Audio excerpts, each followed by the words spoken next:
this pandemic. We saw him refuse to take responsibility for the crisis that should have been met with real presidential leadership. Instead, it has cost hundreds of thousands of Americans' lives and pushed millions into poverty. We saw him diminish the pain felt by so many Americans. President Trump said, "We're rounding the corner. It's going away.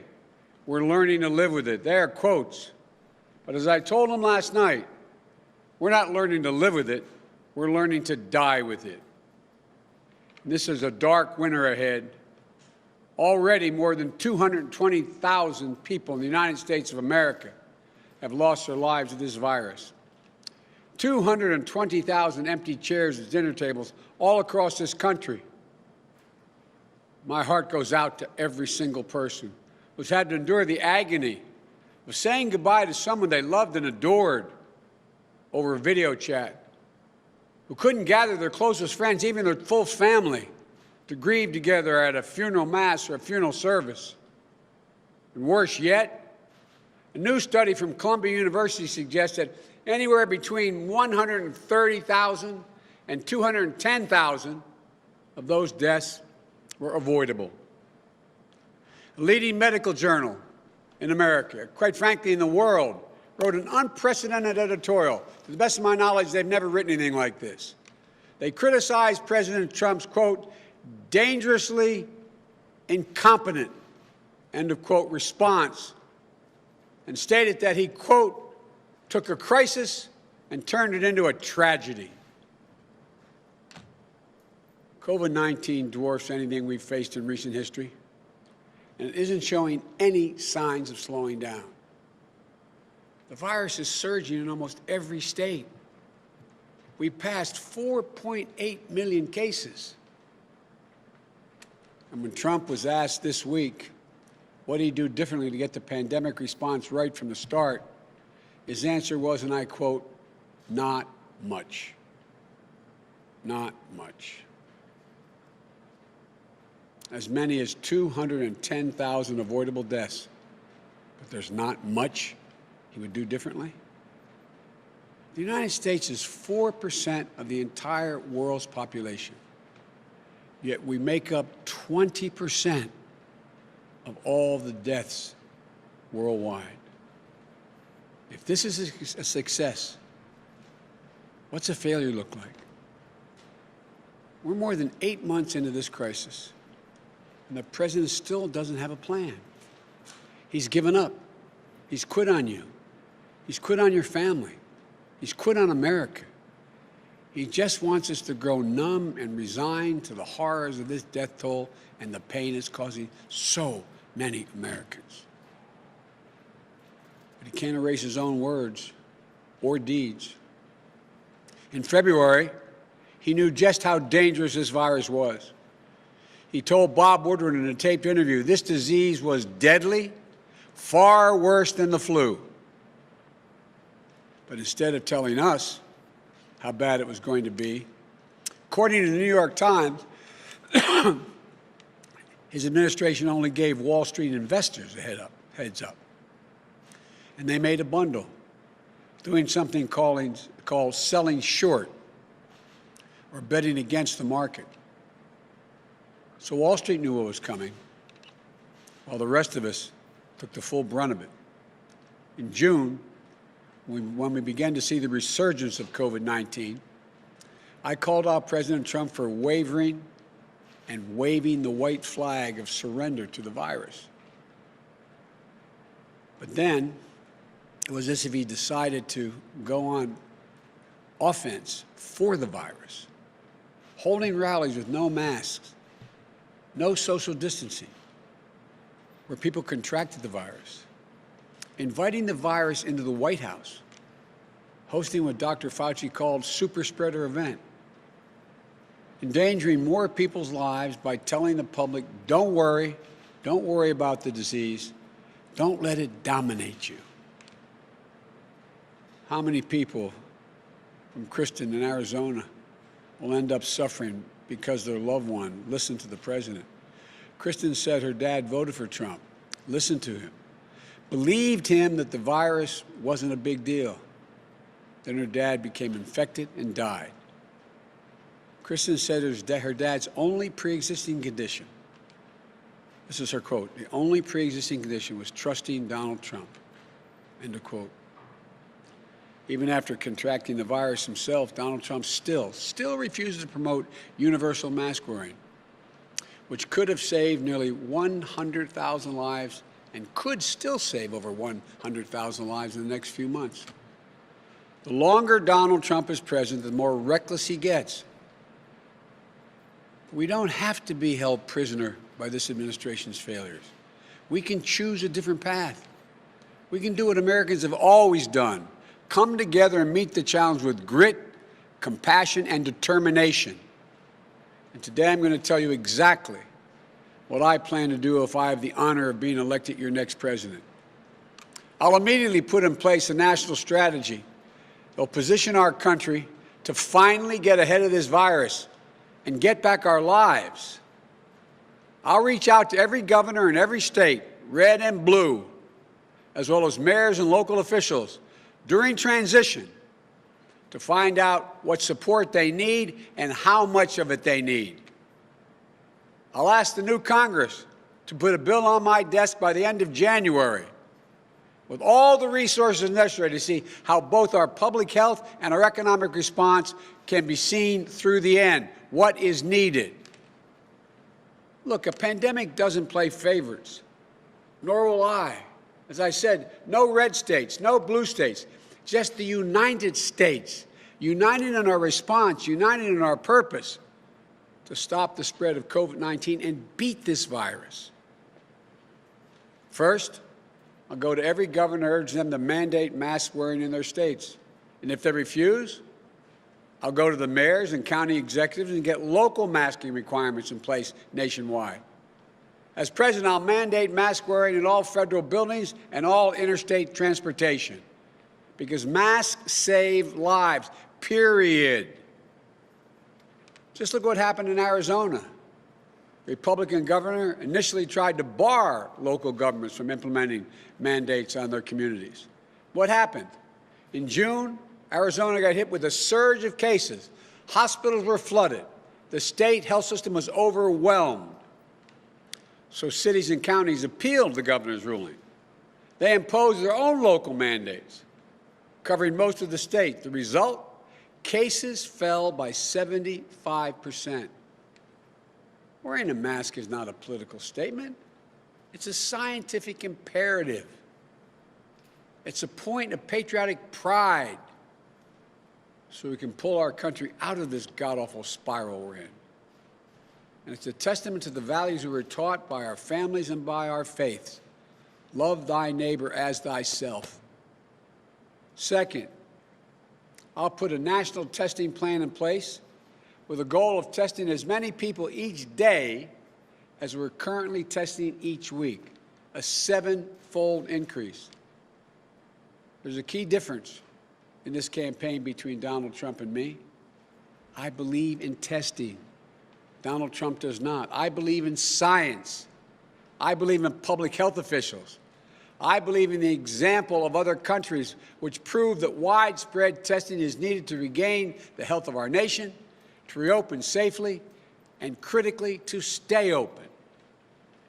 Every school, every worker, every American should have easy access to regular, reliable, free testing.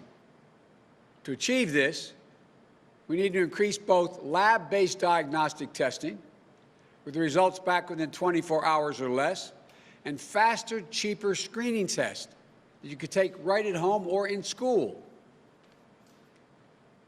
Look, what we have right now isn't anywhere near good enough. States are still improvising on the fly. School districts are still mostly on their own. And many Americans still don't know when it's important to get a test or how. This isn't beyond our capacity to master. Not if we're directing a coordinated effort across government and the private sector, instead of leaving chaos to reign. We'll manufacture the lab supplies needed to make sure we have enough tests. And we'll tap more of our nation's lab capacity so you can get your test results more quickly. We'll build a national corps of contact tracers to work closely with trusted organizations in these communities that are most at risk. We'll also take steps to ensure that no one has to choose between getting a test and putting food on the table. Look, and that no one is scared that being tested for COVID might jeopardize their immigration status. The only way we'll defeat this virus is if we defeat it everywhere. Third point I'd like to make is we'll close the personal protective equipment, the PPE gap, and get the gear out where it's needed. Every healthcare worker will have a reliable supply of properly fitted N95 masks. It's unconscionable. There are more than 8 months into this crisis, and frontline healthcare workers are still rationing their personal protective equipment. As president, I'll use the full power of the Defense Production Act to drive the manufacturing of personal protective equipment, masks, gloves, gowns, and more, and ensure this is distributed equitably. Look, we won't stop until the nation's supply exceeds the demand and our stockpile is replenished, especially in hard-hit areas and in communities that are disproportionately impacted by the virus. I will appoint a fully empowered supply commander who's in charge of filling in the gaps. We'll make sure we can manufacture critical supplies right here at home so we're not dependent on other countries in this crisis. Fourth, we'll provide consistent, reliable, trusted, detailed, nationwide guidance and technical support for reopening safely, and the resources to make it happen. We need a single source of guidance that we can trust, where we know the information won't change for any reason other than the science that guides it. Not political expediency, not public image. It won't be easy as to open or close. Social distancing isn't an on or off thing. And we're learning more every day about the virus and how it spreads. We need to be able to adapt and adjust our behavior to responsibly respond appropriately. But schools and businesses can't make responsible decisions if they don't have the information, the science. It's not just more detailed, effective guidance they need. It's consultations and technical support so people have a place to turn with their questions. It's having a government that's in your corner, not a government that's turned its back on you. And once we get our federal, state, and local governments working together, once there's universal masking, enough PPE and testing to go around, science-backed guidance to help us make the right decision, then we can get our kids back to school safely, our businesses growing, and our economy running again without wasting another minute. As I said last night, I'm not going to shut down the economy. I'm not going to shut down the country. I'm going to shut down the virus. And finally, we'll be focused on developing safe and effective treatments and distributing a safe and effective vaccine. President Trump claims he found a cure. Well, let me tell you, yet we have 1,000 people dying each day. More than 40,000 people are in hospitals right now battling the virus. Life-saving therapies shouldn't be just available to the wealthy and the well-connected. We need to make sure they're available to everybody, available and affordable. It's also possible we could learn any day that one of these vaccines currently in trial is showing itself to be effective. That will be a wonderful day for our people and people around the world, everywhere, whether it comes next week or in the next 2 months. But it will still be many months before any vaccine is widely available. And we need a president who will take responsibility for making sure it gets to every single person in this country in a way that's equitable and accountable. We need a president who, in the meantime, is doing his job to protect the American people. Once we have a safe and effective vaccine, it has to be free to everyone. whether or not you're insured. Let me say that again. The vaccine must be free and freely available to everyone. This is just not one more reason why it's so despicable that Donald Trump is fighting in the middle of a pandemic to get the U.S. Supreme Court to strike down the entire Affordable Care Act, which I worked so damn hard to get the votes for. Under the ACA, insurers are required to cover recommended vaccines for free. So overturning the ACA would mean people have to pay to get COVID-19 vaccine. That's wrong. Very, very wrong. Unlike Donald Trump, I believe health care isn't a privilege. I think it's a right. That's why, as president, I'll protect and build on the ACA by adding a public option that will compete with private plans to expand coverage and lower health care costs across the board. I'll bring down drug prices by allowing Medicare to negotiate with pharmaceutical companies. I'll make sure Americans have insurance. Those with insurance have access to free COVID-19 vaccine. And I'll direct the federal government to bulk purchase as many doses as necessary of the COVID-19 vaccine so we can provide it free to those who are uninsured, underinsured, or Medicaid eligible. Throughout all this, yes, Mr. President, I'll listen to the scientists and I'll empower them. I know how much President Trump has damaged faith in our institutions, in our leaders, in government itself. We have to rebuild the trust between the public and its public servants. It's one of the most difficult tasks we'll face in the coming years. But if I'm elected president, I'll always give it to you, as FDR said, straight from the shoulder. I'll deliver on my promises.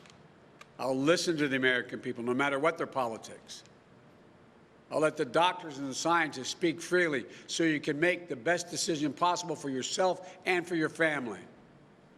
And I won't let 4 years of Donald Trump rob us of the most fundamental American qualities, our hope in the future and our faith in ourselves. We can beat this virus. We're not too divided to achieve big things. We're America.